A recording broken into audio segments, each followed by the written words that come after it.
Assalamualaikum warahmatullahi wabarakatuh. Halo anak-anak hebat, bertemu lagi bersama Ibu. Pada kesempatan kali ini, Ibu akan membahas materi IPAS kelas 3, yaitu dengan bab Bentang Alam Indonesia. Sebelum kita masuk ke materinya, kita lihat dulu yuk apa saja yang akan kita pelajari hari ini. Berikut materinya. Nah, anak-anak, kita masuk yuk ke materi pertama, yaitu ragam bentang alam di Indonesia. Sebelum kita mempelajarinya, kita harus tahu dulu apa itu bentang alam. Bentang alam adalah hamparan alam dengan aneka ragam bentuk permukaan bumi. Terdapat dua jenis bentang alam, yaitu daratan dan perairan. Contoh dari bentang alam daratan yaitu gunung, hutan, dan sawah. Sedangkan bentang alam perairan contohnya adalah sungai, rawa, dan laut. Untuk bentang alam daratan dibagi menjadi dua, yaitu dataran tinggi dan dataran rendah. Untuk menentukan suatu dataran, termasuk dataran tinggi atau dataran rendah, bisa diukur ketinggiannya dari permukaan laut. Nah, untuk dataran tinggi, udaranya sejuk dan hasil pertaniannya sangat khas. Dataran tinggi di Indonesia banyak terdapat di dekat pegunungan, misalnya di Dieng, Gayo, Karo, dan Toraja. Dataran ini biasanya subur sehingga padat penduduknya. Sedangkan untuk dataran rendah, ciri-cirinya adalah banyak terdapat di daerah pesisir. Nah, dataran rendah menyediakan tempat bagi manusia untuk bertani dan bertempat tinggal. Di Indonesia, dataran rendah terdapat di timur Sumatera, pantai utara Jawa, pantai selatan Kalimantan, Papua bagian barat dan selatan, serta daerah hilir sungai-sungai besar. Baik anak-anak, kita masuk ke materi selanjutnya, yaitu adaptasi kita di daerah dengan bentang alam berbeda.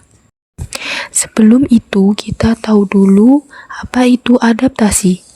Adaptasi artinya penyesuaian diri setiap makhluk hidup terhadap suatu keadaan. Setiap makhluk hidup yang berada di permukaan bumi akan selalu beradaptasi dengan lingkungan sebagai salah satu strategi bagi setiap makhluk hidup untuk tetap bertahan hidup. Berikut adalah dua contoh kondisi di lingkungan bagaimana manusia biasa beradaptasi. Yang pertama, contohnya ada di Gunung Jayawijaya yang ada di Papua sana. Di sana, suhunya sangat dingin serta banyak terdapat air dan es.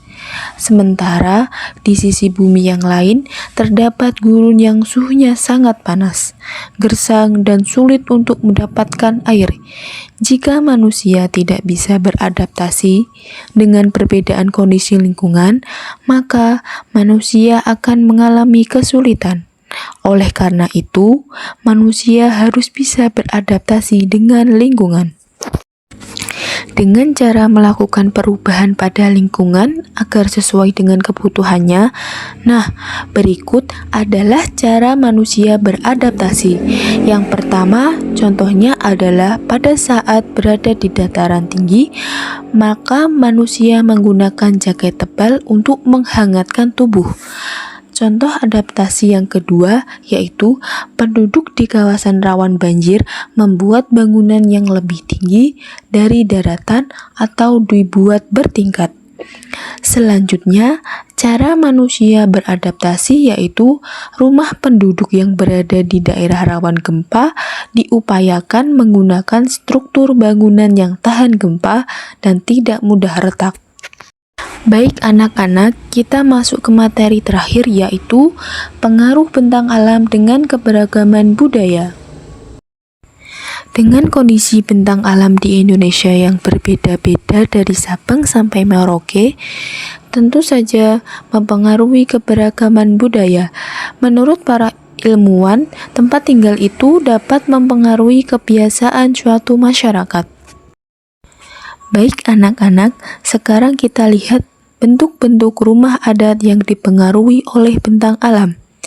Rumah adat yang pertama yaitu rumah adat Baru Niang di wilayah Pulau Flores. Ciri-cirinya adalah atapnya berbentuk kerucut, tinggi, dan terbuat dari daun lontar.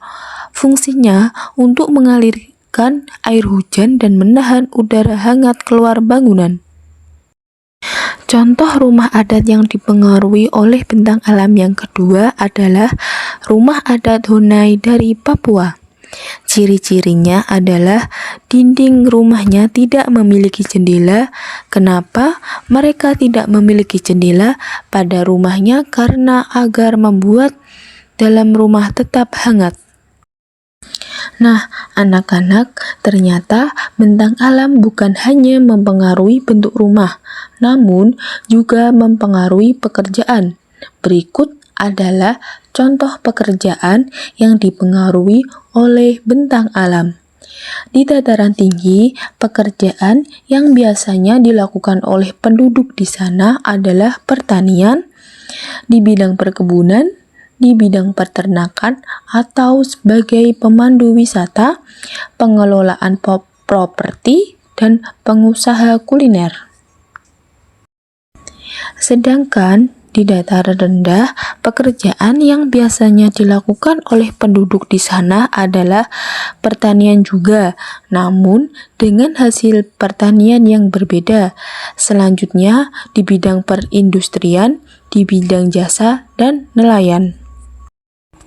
Baik anak-anak, tuntas sudah pembelajaran kita untuk hari ini. Terima kasih atas perhatiannya ya.